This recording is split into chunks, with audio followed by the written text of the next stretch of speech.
Oui, Monsieur Abdoulaziz Diop, il est conseiller spécial à la présidence de la République, membre du secrétariat exécutif national de l'APR.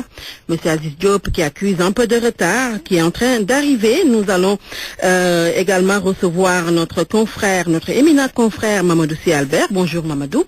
Bonjour Binta. Alors, c'est la CAN au Gabon qui a ouvert ses portes depuis hier, Albert.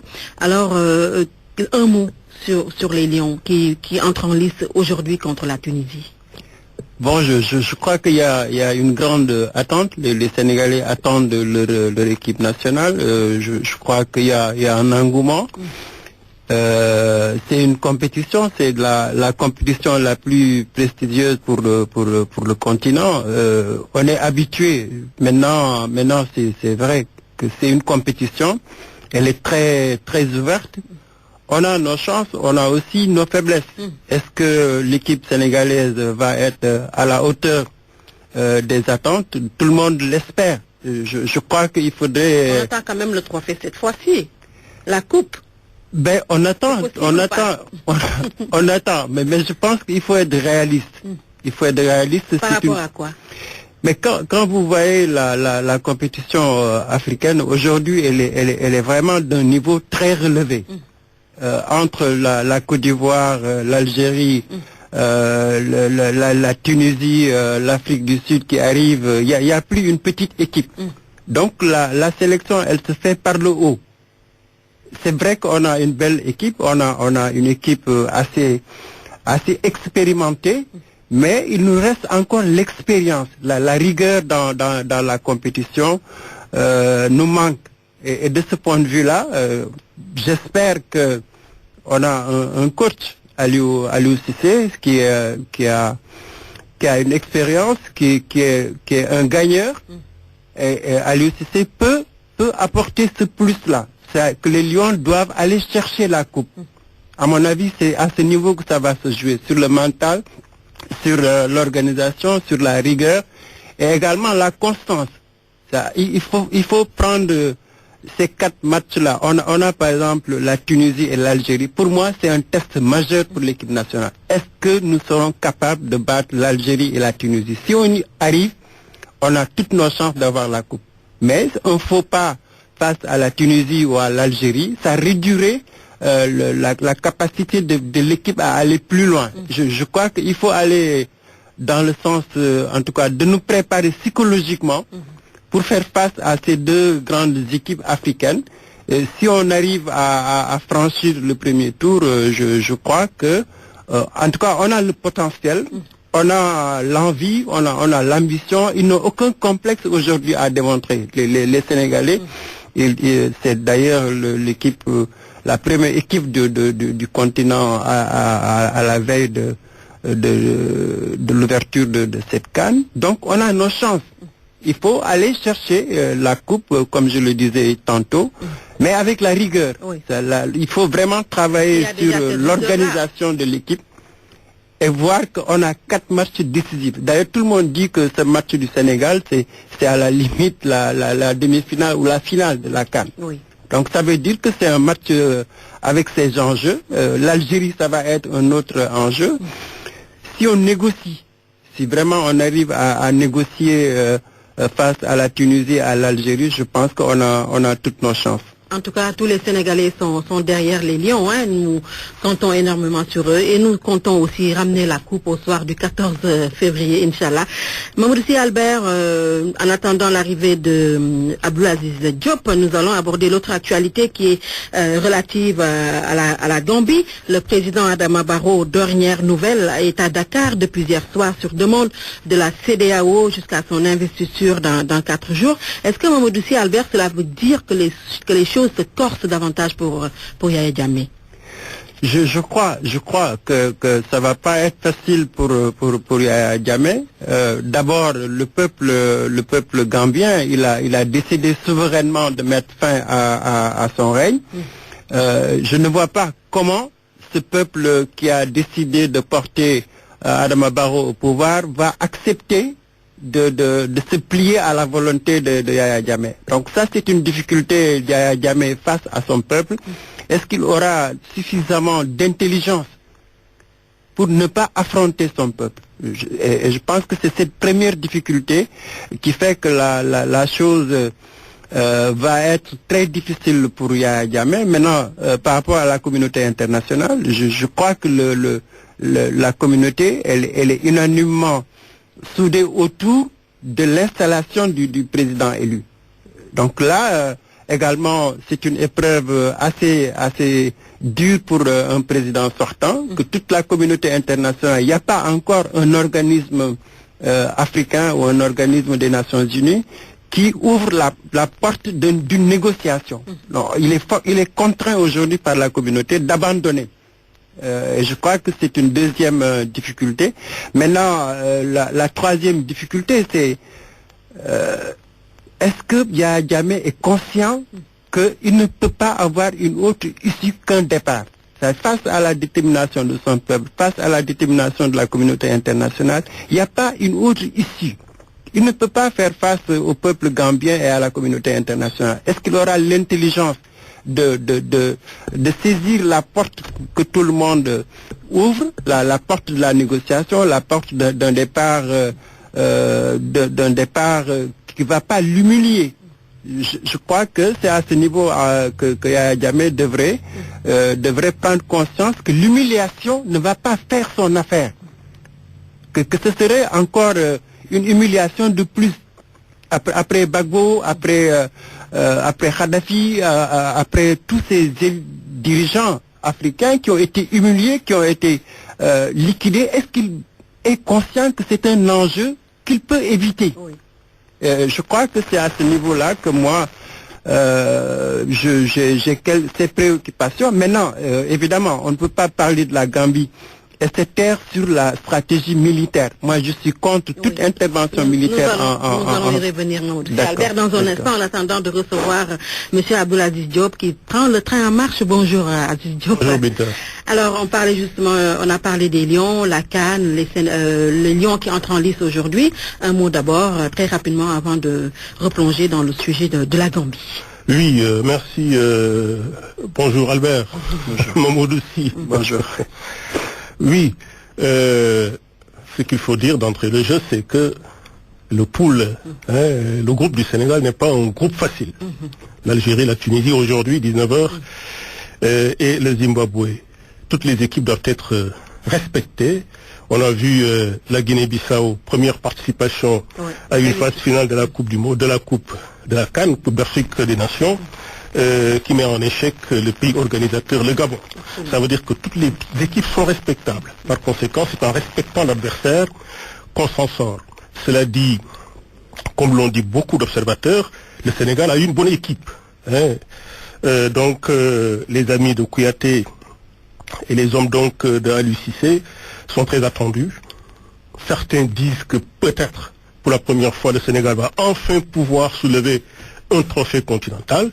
Nous sommes derrière les Lions, mais le débat est très sérieux et il faut y aller avec le respect dû à l'adversaire. Absolument. Alors, on dirait que les choses s'accélèrent sur la situation de la Gambie. Le président Barrow est à Dakar sur demande de la CEDEAO en attendant son investiture dans 4 jours. Alors, votre commentaire par rapport à tout ce qui est en train de se passer par rapport à la Gambie? Une analyse plus qu'un commentaire.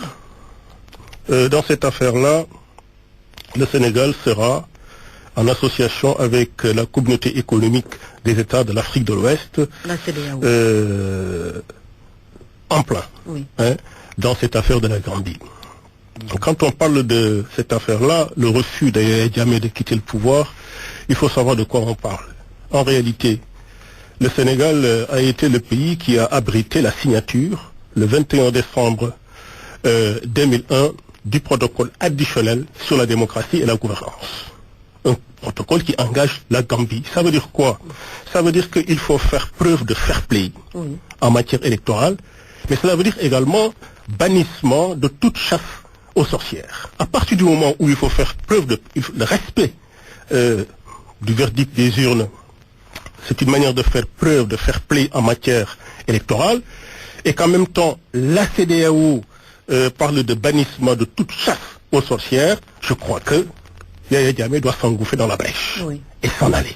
Pourquoi? Parce que les Gambiens... Il refuse de le faire. s'il ne le fait pas, la CEDEAO prendra ses responsabilités et le Sénégal avec.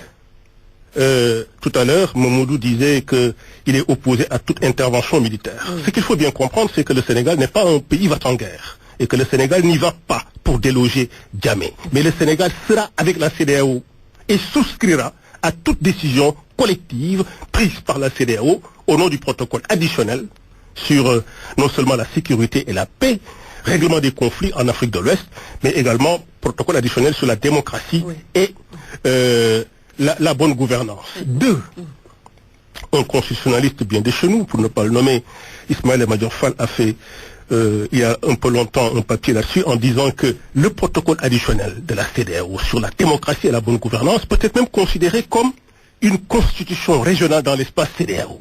Voilà ce à quoi souscrit le Sénégal, et le Sénégal va s'engager, voyez, dans ce processus-là, qui est un processus d'abord ouest-africain, concernant donc la CEDEAO. Ça veut dire quoi? Ça veut dire que Yaya Jammeh a une brèche dans laquelle il peut s'engouffrer pour s'en aller et permettre au peuple gambien d'envisager l'avenir autrement qu'avec lui. Oui, sauf que Mamadou Sy Albert, dans cette affaire, on a comme l'impression que l'Union africaine qui est entrée en jeu récemment est beaucoup plus radicale que la CEDEAO. L'Union africaine n'écarte pas l'usage de la force dans cette affaire. Si Yaya Jammeh s'accroche, refuse de partir. Oui, je crois que c'est ça que je voulais dire à peu près. L'Union africaine est dans la même logique que les Nations Unies. Les Nations Unies n'écartent pas une intervention militaire en Gambie. On l'a vu au Mali, on l'a vu en Côte d'Ivoire, on le voit actuellement en Syrie. C'est une démarche qui est là, que les Nations Unies ont validé. Donc l'Union africaine est radicale dans le sens où si Jammeh ne respecte pas la décision du peuple gambien, il ne faut pas exclure l'intervention militaire. Mais à mon avis, les Africains doivent ouvrir leurs yeux. La stratégie des Nations Unies, elle est aujourd'hui dépendante de la stratégie des grandes puissances et singulièrement des Américains. Que ce soit en Irak, que ce soit en Libye, que ce soit en Libye, les Américains, ils ont fait un amalgame entre la lutte contre le terrorisme et la lutte contre les régimes antidémocratiques. Et de ce point de vue, l'Afrique ne doit pas avoir cette stratégie d'intervention. Elle est perdante. Les guerres n'ont fait que ravager l'Afrique. Les guerres n'ont fait qu'aggraver la crise de l'Afrique. Les guerres n'ont fait que déplacer les populations. Imaginons un scénario catastrophique en Gambie. Est-ce que le Sénégal est préparé à faire une guerre en Gambie? On n'est pas du tout préparé. On a la Casamance, ça fait plus de 30 ans que ça dure, une rébellion. On n'y arrive pas. La rébellion, elle est présente en Gambie. Si vous regardez également... Est-ce que cela veut dire qu'aujourd'hui, il faut prendre le temps nécessaire pour négocier? Mais nous devons absolument négocier. L'Afrique doit négocier. On doit sortir de ce cycle infernal de conflits militaires. Dans ce cas, c'est pas respecter la constitution gambienne, parce que Yaya Jammeh doit absolument, impérativement quitter le 19. Mais il faut négocier, il faut le contraindre. Nous avons les capacités. La Gambie, elle est à l'intérieur du Sénégal. Donc ça, c'est un atout que nous avons. Nous pouvons très bien étouffer la Gambie économiquement. Mais le peuple gambien, il faut lui faire confiance. Regardez la bravoure et l'intelligence de Barrow, qui dit qu'il n'a pas besoin de quitter la Gambie. Regardez le comportement des Gambiens. Ils ne parlent pas d'une intervention extérieure. Ce qu'ils veulent, c'est de régler démocratiquement le conflit. Ce qu'ils veulent, c'est la paix. Ce qu'ils veulent, c'est d'engager la Gambie dans un processus irréversible. Et de ce point de vue-là, nous, le Sénégal, on doit privilégier absolument la négociation jusqu'au bout, contraindre Yaya Jammeh à partir et exclure l'intervention militaire, parce que c'est sûr et certain que l'intervention militaire va plutôt amplifier la crise gambienne et ça va nous déstabiliser davantage, nous en tant que pays. Regardez ce qui se passe au Mali, regardez ce qui se passe au Niger, regardez ce qui se passe dans les autres pays, en Libye, etc. Donc la déstabilisation de l'Afrique, elle résulte de cette mauvaise compréhension de l'Afrique. L'Afrique ne doit pas porter les guerres des puissances occidentales. Nous devons sortir de ces guerres-là et mettre en avant, mais on a une capacité de négociation énorme en Afrique. On a une capacité d'écoute. On a une culture de paix. Donc ça, c'est des atouts, des mécanismes que nous avons. Et je pense que l'Afrique peut très bien, pour une fois, montrer aux Européens, aux puissances occidentales, que la gestion des conflits, nous avons une expérience avérée en matière de gestion des conflits. Et l'ONU doit capitaliser cette expérience de la culture africaine. Mais aujourd'hui, on fête Martin Luther King. Mais c'est combien d'années après? Mais il a osé affronter le racisme, il a osé affronter la puissance américaine, mais aujourd'hui son discours porte un impact à l'échelle mondiale. Prenez aussi Cheikh Bamba, prenez El Hadj Malick, prenez les dirigeants africains, le panafricanisme. C'est cette culture-là que l'Union africaine devrait s'approprier pour indiquer à l'ensemble de la planète que nous, on n'est pas pour des interventions militaires aveugles qui ne font que détruire notre tissu économique et social. En tout cas, Abdelaziz Yahya Jammeh dit n'attendre que la décision qui va émaner de sa Cour suprême. Demain, cette juridiction va se prononcer. Et si la Cour suprême de Yahya Jammeh dit qu'il a effectivement gagné les élections? Yahya Jammeh, en se comportant de la sorte, Yahya Jammeh simplement refuse sa défaite après l'avoir acceptée. Yahya Jammeh a prononcé le verdict contre son maintien au pouvoir lui-même en disant qu'il reconnaît sa défaite et que Adama Barrow, depuis l'élection présidentielle en Gambie, le président de la Gambie, que la CEDEAO souhaite voir installé le 19 janvier prochain. Cela a été abordé à l'occasion du sommet Afrique-France de Bamako, où il était, si vous voulez, la vedette de ce sommet-là. Je reviens sur ce que disait il y a un instant Albert. D'abord, il faut qu'il y ait Jammeh qui est à la fois le problème et la solution. Il a été le problème, la solution à partir du moment où il a accepté sa défaite. Le problème, quand il utilise des artifices pour se maintenir au pouvoir, ce qui ne va pas prospérer dans tous les cas. Dans les années 90, on considérait, jusqu'aux années 90, on considérait l'impérialisme, le néocolonialisme comme les causes des tensions, y compris en Afrique, comme en parlait il y a un instant Momodou. Mais à partir des années 90, avec la CEDEAO, qui a été créée depuis 1975, on s'est rendu compte qu'une menace à la sécurité et à la paix provenait également des tensions politiques internes aux États. Dans le cas de la Gambie, le Sénégal ne peut en aucun cas être indifférent. Pour une raison très simple, la Gambie se trouve dans le ventre du Sénégal. Donc, à partir du moment où on a fait le constat, y compris dans l'espace CEDEAO, que la menace à la paix et à la sécurité proviendrait davantage des tensions politiques internes post-électorales, si vous voulez, que de l'impérialisme ou du néocolonialisme, la CEDEAO s'est adjugée un droit d'ingérence dans les conflits internes aux pays africains au nom de la paix et de la sécurité dans l'espace CEDEAO. Voilà ce qui ne laisse pas le Sénégal indifférent, et voilà pourquoi le Sénégal suivra la direction indiquée par la CEDEAO. En tout cas, la direction va dans un sens bien connu, c'est que Yahya Jammeh partira le 19 pour laisser la place au président élu Adama Barrow. Oui, si demain la Cour suprême dit que c'est absolument Yahya Jammeh qui a gagné les élections, c'est sa cour à lui. Mais je crois qu'il faut pas exclure cette hypothèse. Et il faut, à mon avis, l'étudier.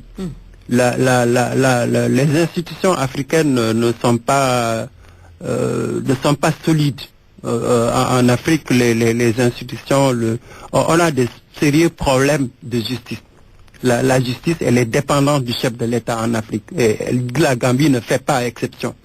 Donc, cette cour-là, il y a de fortes chances qu'elle renforce le président Jammeh dans sa position. Mais à mon avis, il faut envisager cette hypothèse. Que Yahya Jammeh, s'il n'a pas l'intelligence de prendre en compte cette pression internationale, cette pression de son peuple, il va aller en guerre contre son peuple.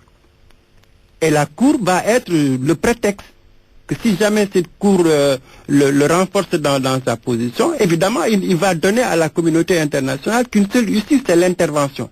Et je dis que même dans ce cas extrême, Il faudrait que le Sénégal et la CEDEAO, l'Union africaine, que les Africains essayent de réfléchir sur ce scénario catastrophique. On ne peut pas déclencher une guerre en Gambie. C'est absurde. C'est ce qui se passe au Mali. On a l'expérience malienne. L'armée française est là-bas, l'Afrique est là-bas, les Nations Unies sont là-bas, mais la guerre malienne, elle est encore là. Il n'y aura pas, Mamoudou, il n'y aura pas de guerre en Gambie. C'est-à-dire que vous allez trop fort en disant que vous ne souhaitez pas, que vous ne voulez pas de guerre en Gambie. Il n'y aura pas de guerre en Gambie. Ce qui va se passer en Gambie est très simple, avec l'assentiment du peuple gambien, qui a choisi notre président en la personne d'Adama Barrow, c'est qu'on va tranquillement accompagner vers la sortie un président qui a d'abord reconnu sa défaite. Par l'usage de la force. Par l'usage de la force. L'usage de la force, il faut nuancer le propos. Nuancer le propos, ça veut dire quoi? Ça veut dire que il me semble pas difficile pour la CEDEAO, si la CEDEAO décide de s'organiser de la sorte, de pousser vers la sortie sans provoquer des tensions en Gambie. Il y aurait une guerre en Gambie si le peuple gambien n'adhérait pas à ce qui pourrait être fait en Gambie, n'adhérait pas à l'installation du président élu.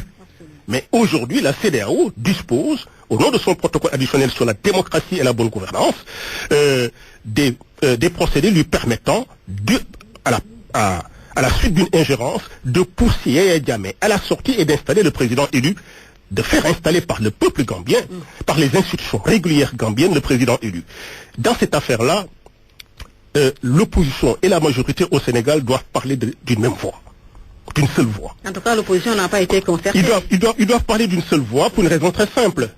C'est que demain, s'il y avait quelque entorse d'une manière ou d'une autre sur le processus électoral au Sénégal, au nom de ce protocole additionnel sur la démocratie et la gouvernance dans l'espace CEDEAO, l'opposition n'hésitera pas à saisir la CEDEAO. Donc elle doit être solidaire de son pays, le Sénégal, et de la CEDEAO dans cette entreprise-là.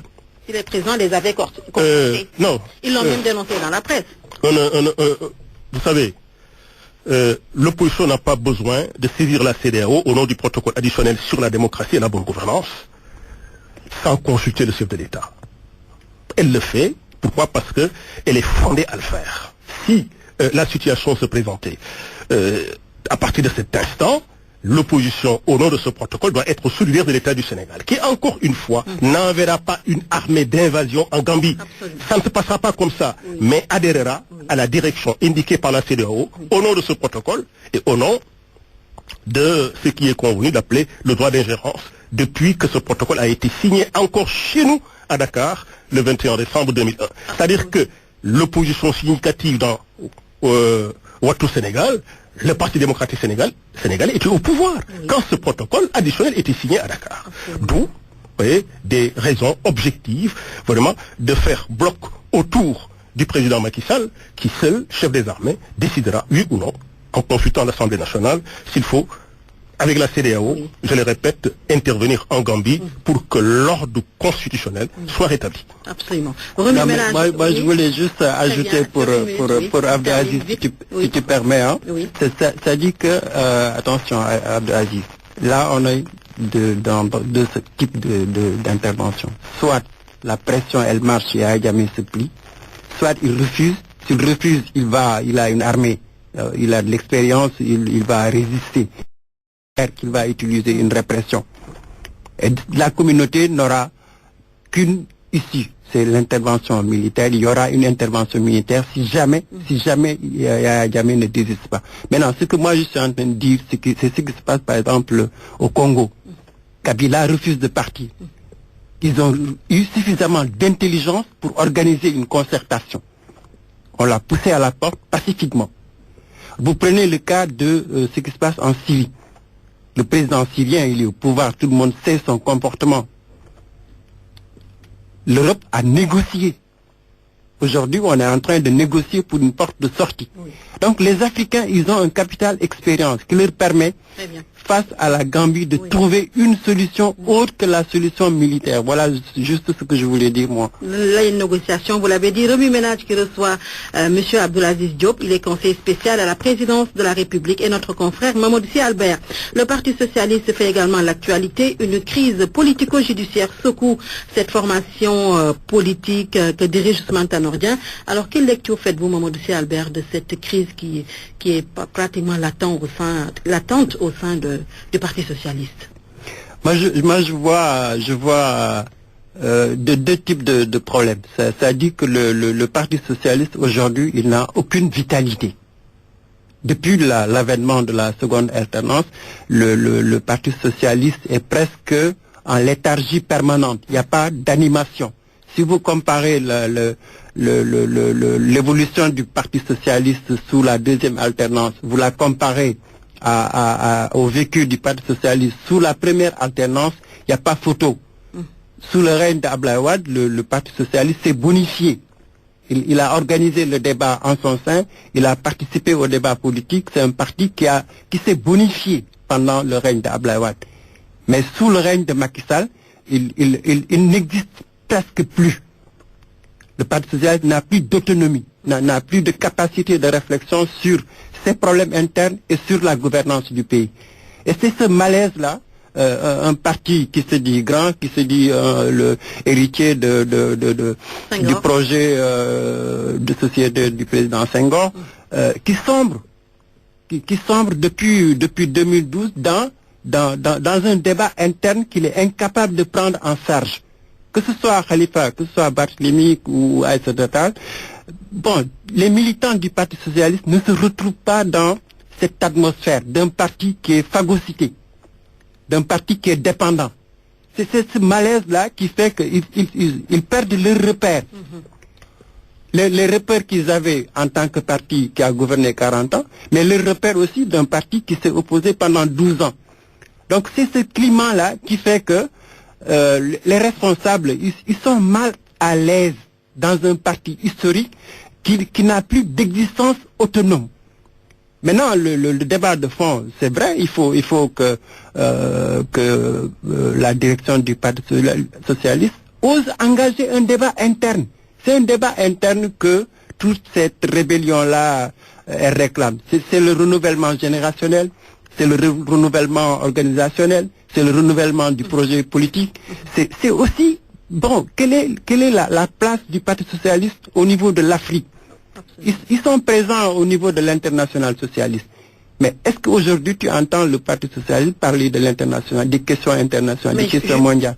Donc c'est cette absence de débat-là qui fait que, bon, le Parti socialiste, il est en train d'étouffer. Malheureusement, la démarche de la direction, elle est trop administrative. Justement, est-ce que ce débat interne, cette démocratie interne, pourrait être la voie du salut pour le Parti socialiste? Oui, le débat interne au parti est la voie du salut pour tous les partis politiques, au pouvoir ou dans l'opposition. Il faut que les partis fonctionnent démocratiquement. Cela dit, ça c'est pour rebondir très rapidement sur la façon dont vous m'avez interpellé sur la question. Mais moi, ce que je veux dire, c'est pas cela. C'est pour rebondir sur ce que disait il y a un instant Mamadou, avec lequel je ne suis pas d'accord sur l'analyse. Pour une raison très simple. Au Sénégal, ce qu'on déplore, c'est qu'il y a trop de partis politiques. Ça, tout le monde le déplore. Y compris le pouvoir en place. Déplore le fait qu'il y a plus trop de partis politiques. Et qu'il faut même rationaliser les partis politiques. Mais la rationalisation des partis politiques a été ratifiée par référendum le 20 mars 2016 par les Sénégalais eux-mêmes. Donc, il faut prendre ce problème à bras le corps. Cela dit, s'il y a trop de partis politiques, c'est parce que également, quand on le dit et quand on y va avec parfois un peu de violence, quand on en parle, c'est parce qu'on ne tient pas compte de l'ensemble de notre système politique, de notre système partisan. Les coalitions régulent notre système politique. Si le Sénégal tient debout, est stable politiquement et fait fonctionner son économie et ses institutions, sa société, c'est parce que simplement les coalitions politiques ont régulé les partis politiques. En définitive, lors d'une grande élection, la présidentielle, qui est la plus importante pour la plupart des Sénégalais, en réalité, il y a 5 coalitions qui sont représentées, qui présentent des candidats en position d'être élus, présidentiables. Ça veut dire quoi? Ça veut dire que notre système est chaotique quand on énumère le nombre de partis politiques, mais il est régulé et cherche son propre équilibre, génère son propre équilibre par le système des coalitions. Mais sauf que quelle est la corrélation entre la pléthore de partis, les coalitions, avec la crise qui secoue le parti? Avec la crise qui secoue le parti. C'est à cela que je veux en venir. Oui. Le Parti socialiste est membre d'une coalition. Lorsque le Parti socialiste allait au second tour avec le président Macky Sall pour permettre à l'opposition de remporter la victoire et d'abréger le séjour au pouvoir du président Abdoulaye Wade, aucun membre du Parti socialiste n'était opposé à cela. Et ça s'est fait sur la base d'un accord politique entre le Parti socialiste et tous les autres partis de la coalition Benno Bokk Yakaar. Dans toutes les démocraties, aujourd'hui nous sommes à l'ère des coalitions. Aucun parti seul dans le monde, dans les grandes démocraties, n'est sûr de l'emporter. C'est toujours des coalitions qui finissent par arriver au pouvoir. Ça veut dire quoi? Ça veut dire qu'à partir de cet instant, on ne peut pas anathématiser Ousmane Tanor Dieng, la direction du Parti socialiste, en disant que la léthargie ou la torpeur du Parti socialiste leur incombe. Non, le Parti socialiste est dans une coalition dont il partage les vues et à la suite d'un accord politique avec la majorité incarnée par le président Macky Sall, le Parti socialiste se retrouve dans la façon dont le Sénégal est dirigé aujourd'hui. Sauf que le Khalifa Sall et ses partisans disent que ce compagnonnage avait quand même un deadline. Maintenant, voilà quel est le problème que Khalifa Sall a avec cette configuration. Une coalition régulière qui fonctionne et qui gouverne le monde partout, dans toutes les grandes démocraties. Quel est le problème de Khalifa Sall avec ça? Le problème de Khalifa Sall avec ça, c'est que malheureusement, le maire de la ville de Dakar n'a pas une bonne formation politique. Je suis désolé de le dire, malgré son parcours. Parce qu'il aurait utilisé d'autres instruments que la violence, l'instrumentalisation de sa garde rapprochée politique, de ses lieutenants, pour pousser vers la sortie Ousmane Tanor Dieng, la direction du Parti socialiste. Ça veut dire quoi? Ça veut dire que je suis étonné de constater, depuis qu'on parle de Khalifa Sall, parce qu'il aimerait être président du Sénégal, c'est légitime, il peut y aspirer comme n'importe quel autre Sénégalais, je ne l'ai jamais entendu parler de choses sérieuses. À chaque fois qu'on prononce le nom de Khalifa Sall, c'est dans des conflits, dans des controverses et dans des batailles rangées. Est-il sûr à la tête d'un pays? Un homme comme ça, un homme politique comme ça, est-il sûr à la tête de notre pays? Ça veut dire quoi? En tout cas, il n'a jamais été inculpé par la justice sénégalaise par rapport à ça. Peu importe. Je ne souhaite qu'aucun homme politique soit inculpé par la justice. Moi, je me sens bien au Sénégal quand tout le monde est libre comme le vent et participe à un débat de fond sur les questions de fond. Si nous parlons de cette affaire en termes de débat de fond, Khalifa Sall ne tient pas la dragée haute à la direction du Parti socialiste. Pour une raison très simple. Oui. Il ne tient pas la dragée haute à la direction actuelle du Parti socialiste parce qu'on ne l'a jamais entendu sur des dossiers sérieux sur lesquels il aurait pu contrarier le Parti socialiste et l'amener à la démocratie interne dont parle Mamadou. Il est quand même le maire de Dakar qui a quand même battu l'APR, le parti dont vous faites partie. Il a quand même battu, vous ne voulez pas parler de Khalifa Sall en termes, je suis pas son défenseur, mais non, bon. Je dis, vous savez, Khalifa Sall... Il a quand même prouvé. Khalifa Sall a gagné Dakar, il est le maire de Dakar, de la ville de Dakar, il n'y a pas de doute là-dessus. Ce sont ses résultats au local de juin 2014 qui lui ont valu la victoire qu'il a connue également à l'élection des hauts conseillers territoriaux. Personne ne doute de cela. Mais cela a une signification pour les Dakarois et les Dakarois. Ça veut dire, Khalifa, occupe-toi de la rénovation urbaine à Dakar, du développement de Dakar et mettez à l'aise ceux et celles qui vous ont confié confiance à Dakar. Et ça s'arrête là. Je termine. Ça s'arrête là. Donc, occupez-vous des Dakaroises et des Dakarois qui vous ont élus comme maire, mais pas comme président de la République. C'est là où se trouve le problème. Et c'est là où l'on attend Khalifa Sall. Que dit-il de la rénovation urbaine? Quel est l'avenir de Dakar? Comment il enchasse l'avenir de Dakar dans les décisions du dernier Conseil des ministres délocalisé de Dakar? Voilà les dossiers sur lesquels on attend Khalifa Sall, les dossiers sur lesquels on attend un véritable présidentiable. Il est dangereux pour lui-même et pour son parti. Mais est-ce que la direction du Parti socialiste, Mamadou Sy Albert, est dans une dynamique de réconciliation ou de retrouvailles avec ces dernières sorties guerrières, ces déclarations guerrières contre Khalifa Sall et ses partisans? Bon, je crois pas. Je crois pas que la direction du Parti socialiste soit dans une perspective de réconciliation, d'une meilleure gestion des conflits. Au contraire, ce qu'on craint, c'est le pire qui risque d'arriver, c'est-à-dire qu'on utilise et la justice et l'État pour renforcer la position de la direction du Parti socialiste. C'est cette catastrophe-là que les gens ne veulent pas percevoir, que le Parti socialiste puisse utiliser la justice du Sénégal et l'État du Sénégal pour mettre fin à un conflit interne, c'est inacceptable dans un système démocratique. Et cette perspective-là, elle est trop administrative, que Tanor se trompe de démarche. On ne gère pas des conflits, des divergences politiques, des divergences idéologiques, des divergences de perspectives de gouvernance par la répression ou par des mesures administratives de sanctions. Ils ont vécu ça. Djiboka est parti dans les mêmes contextes. Oui. Niasse est parti dans les mêmes contextes. Donc l'histoire du Parti socialiste devrait montrer à sa direction que la démarche, elle est mauvaise. Elle va amplifier le conflit.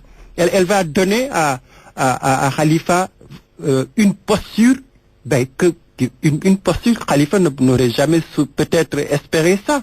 En faire un martyr à l'intérieur du Parti socialiste, en faire le porte-parole de la lutte contre Macky Sall. À mon avis, c'est une mauvaise démarche. Maintenant, d'un autre côté, Aziz, moi je suis désolé. Les coalitions n'ont pas régulé le jeu politique. Au contraire, c'est ça que l'expérience du Parti socialiste est en train de révéler. La coalition Benno Bokk Yakaar a détruit le Parti socialiste. Il a détruit l'AFP. Il a détruit tous les alliés qui étaient importants. La coalition, c'est un masque. Elle est utile peut-être électoralement, mais en termes de gouvernance, en termes de gestion, la coalition a détruit les partis politiques. C'est pas seulement Macky Sall. Prenez Abdoulaye Wade, sa coalition, ce pays. Il a détruit la gauche. Que ce soit le PIT, le RND ou la LD, tous les partis qui ont soutenu Wade, qui ont participé à sa coalition, ont fini par quitter. Macky Sall, c'est pareil. Donc, il y a un problème de stratégie. La coalition, elle doit être homogène, elle doit être cohérente. Si on avait mis en place une coalition socialiste, une coalition libérale, une coalition de gauche, j'aurais compris ce type de coalition-là. Ça régule. On fédère des gens qui appartiennent à la même mouvance, qui appartiennent à la même, qui œuvrent dans la même perspective. Mais vous ne pouvez pas faire comprendre à des socialistes aujourd'hui que Macky Sall, qui se réclame du libéralisme, que ces socialistes qui ont lutté contre Abdoulaye Wade pendant 12 ans, que Macky Sall incarne l'avenir du projet socialiste. Ça n'a pas de cohérence. Et ce débat-là, je suis... je regrette, comme tout le monde, il n'y a pas de débat à l'intérieur des coalitions. La bonne preuve, même au niveau de votre parti, l'APR. Est-ce que l'APR a pris en charge son projet de société? Je suis désolé, il n'y a pas un débat qui puisse permettre à l'APR de dire à ses alliés, voilà moi mon projet de société. Si vous me soutenez dans le cadre du projet. Donc le manque de débat là, il est général. Pour revenir vraiment au Parti socialiste, c'est la mort du Parti socialiste qui est en train d'être la mort programmée. Parce que si jamais le Parti socialiste n'a pas de candidat en 2019,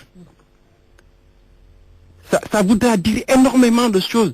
Ça va être une première dans l'histoire de ce parti-là. En tout cas, Khalifa Sall et ses partisans, ils ont décidé de faire du fupou, de la résistance. Est-ce que le PS pourra réellement survivre à cette crise, selon vous? Mais le PS répondra à votre question. Oui. Bon, ce que je peux vous dire, sans risque de me tromper, c'est que les coalitions régulent bel et bien la vie politique au Sénégal. Nous serions aujourd'hui dans une instabilité sociale si tout le monde tirait la couverture vers lui. Il n'y a pas de doute là-dessus. Donc, les coalitions ont cette fonction de régulation. Maintenant, les débats internes aux coalitions, aux partis, ça c'est l'affaire des partis membres des coalitions. On ne peut pas me dire que Ousmane Tanor-Dieng ne taperait pas du poing sur la table s'il estimait que la façon dont le pays est dirigé n'était pas une façon socialiste de diriger le Sénégal. On parle d'un Macky Sall libéral à très forte connotation sociale qui a proposé au pays et applique présentement une politique de protection sociale universelle avec les volets que l'on connaît. Carte d'égalité des chances, bonification retraite, bourse de sécurité familiale et couverture maladie universelle. Aucun socialiste ne s'y opposerait. Aucun homme de gauche, y compris lui, Mamadou Sy, ne s'opposerait à cette politique de protection sociale universelle. Donc, l'accord politique a un soubassement. Le soubassement, c'est que ceux qui sont partie prenante à cet accord politique se reconnaissent dans la façon dont le pays est dirigé. Maintenant, la question de fond qu'il agite en filigrane dans sa prise de parole, c'est que il faut davantage de débats internes au parti. Je suis avec lui. Je suis d'autant plus avec lui que j'explique la situation agitée au sein du Parti socialiste par le déficit de formation des jeunes, des militants du Parti socialiste. Je n'en parle pas seulement pour le Parti socialiste, j'en parle également pour mon parti. Au sein de mon parti, nous avons de sérieux problèmes avec notre jeunesse. Absolument. Et c'est la jeunesse qui le dit elle-même en disant, nous sommes dans un déficit de formation politique qui fait que nous ne savons pas à quelle sauce nous serons mangés demain, si demain nous arrivons, nous sommes appelés à assurer la relève. Ça veut dire qu'il faut très sérieusement qu'au sein des partis politiques, la question des partis politiques, des écoles de partis politiques soit agitée et qu'on y trouve une solution pour préparer la jeunesse à la relève qui de toutes les façons arrivera. Parce que personne n'est né pour rester au pouvoir toute sa vie durant. Au Sénégal, en tout cas, notre démocratie ne fonctionne pas comme ça. C'est l'option prise par les Sénégalais qu'on arrive au pouvoir sur la base d'un projet, d'idées, avalisé par le peuple, et qu'on part dès lors que le peuple en décide autrement. Ça veut dire quoi? Ça veut dire qu'il est temps pour apaiser le Parti socialiste et demain un autre parti, dont le mien, l'Alliance pour la République, de former les jeunes à la relève. Une formation politique, assortie d'autres formations dans d'autres domaines. Pourquoi pas l'économie, pourquoi pas la culture, et pourquoi pas non plus la société. Absolument. Nous allons terminer avec l'Assemblée nationale Mamadou Sy Albert, qui va grossir à la prochaine législature, de passer de 150 à 165. La coalition regroupée au sein de Wattu Sénégal, une partie de l'opposition a saisi le Conseil constitutionnel pour absence de consensus autour de cette affaire. Est-ce que vous pensez que ce recours va prospérer? Ben je crois pas. A priori le recours il va pas. Pourquoi? Il va pas être suivi parce que le débat il est à mon avis baisé dès le départ. Hein. Ça dit que la question de la diaspora, ça devrait être un objet de consensus.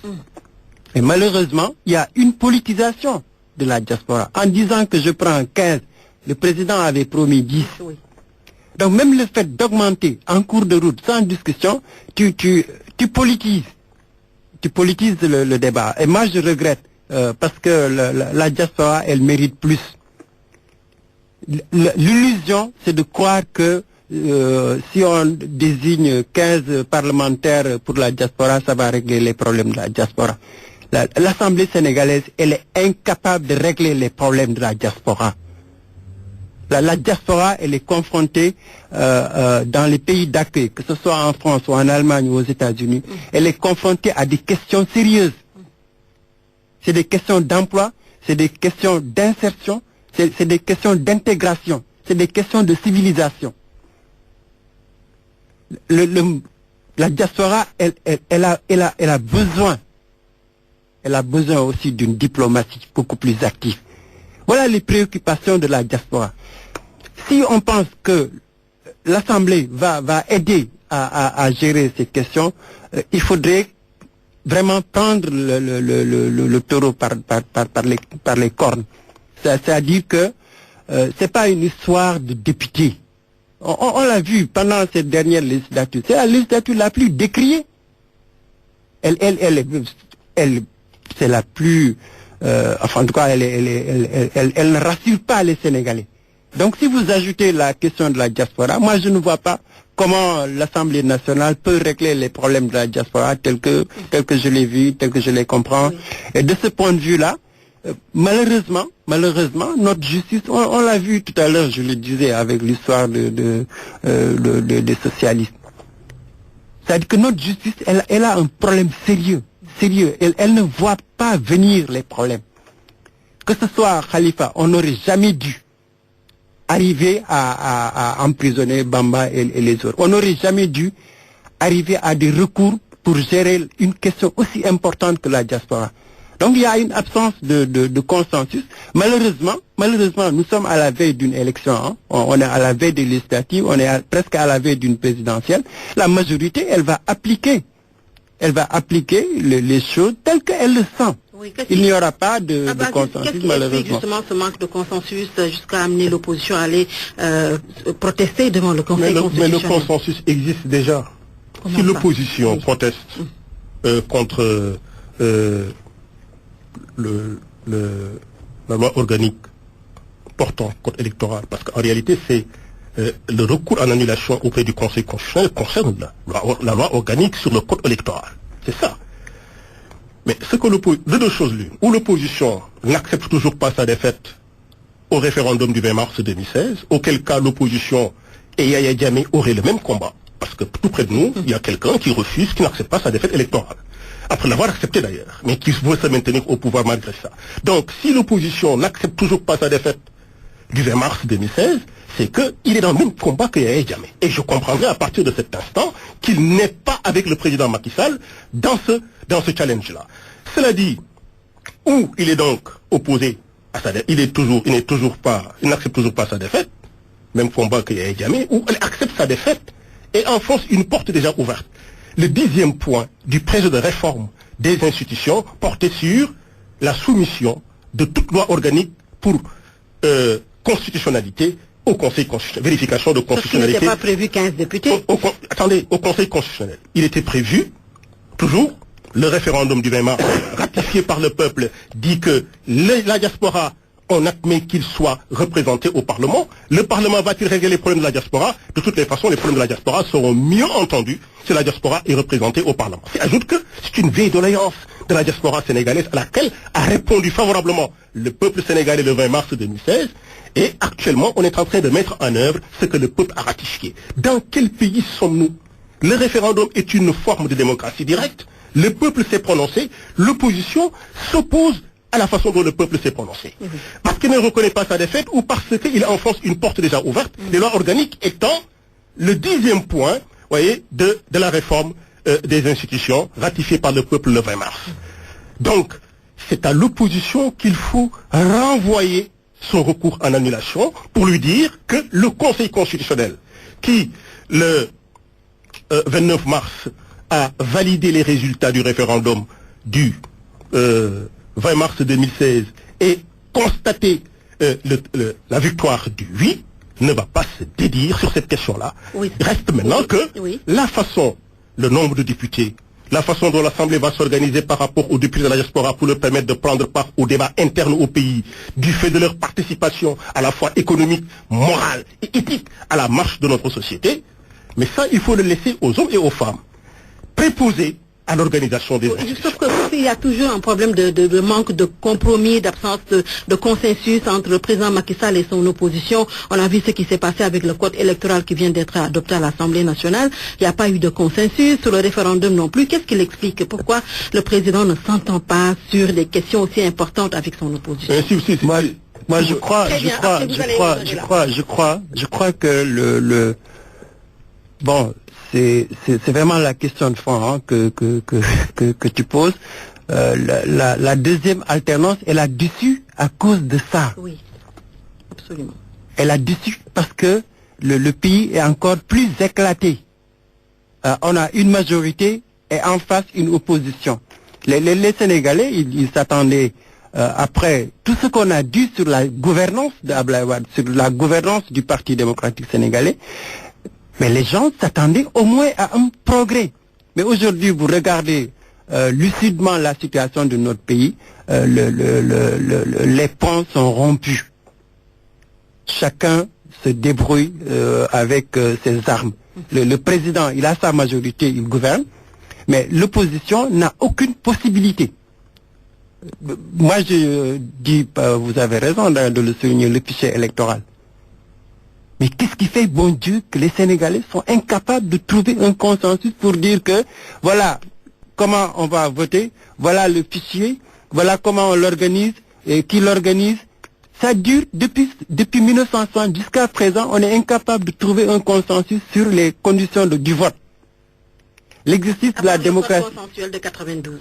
Mais voilà, à part cette exception historique, Mais Dieu sait que quand même tous les acteurs politiques aujourd'hui, ils sont conscients des enjeux du consensus. Malheureusement, on est dans la même logique. Hein. Moi je dis c'est pas seulement Macky Sall, c'est notre culture qui est comme ça. On a une culture du pouvoir qui fait que voilà. Mais en réalité, le débat démocratique a lieu au sein des institutions. C'est au sein des institutions qu'il faut faire le débat démocratique. On ne le fera pas dans la rue. Indéfiniment. Toutes les élections qui se sont déroulées au Sénégal depuis 1993 ont été considérées régulières. Sauf l'épisode de 1996, le local de 1996, qui a posé problème. Les élections ont été considérées régulières, transparentes, démocratiques. Aucun président, depuis 2000, l'élection d'aucun président, d'aucun député, d'aucun maire n'est contesté au Sénégal. À partir de cet instant, dire que le système ne fonctionne pas et que le pays, et que le système est grippé, je ne vois pas comment on peut le dire. Oui. Maintenant, il y a quelque chose qui peut déranger. Oui. Qu'un pays s'apaise et regarde, se donne un horizon et regarde vers cet horizon-là. Ça peut déranger. Tu sais, la seule façon pour l'opposition de s'en sortir, c'était pas d'être une opposition va-t-en-guerre qui diabolise le pouvoir, mais c'est une opposition qui propose des idées. Je suis de ceux et de celles qui sont convaincus qu'au Sénégal, désormais, c'est par des idées, voyez, qu'on l'emporte et non pas par la diabolisation de l'autre. Absolument. Monsieur Abdou-Aziz Diop, conseiller spécial à la présidence de la République, merci beaucoup d'avoir répondu à notre invitation. Également, merci à notre confrère Mamadou Sy Albert, merci à El Hadj Ndiogou Diène qui était à la réalisation de cette émission. Encore une fois, bonne chance au Lion.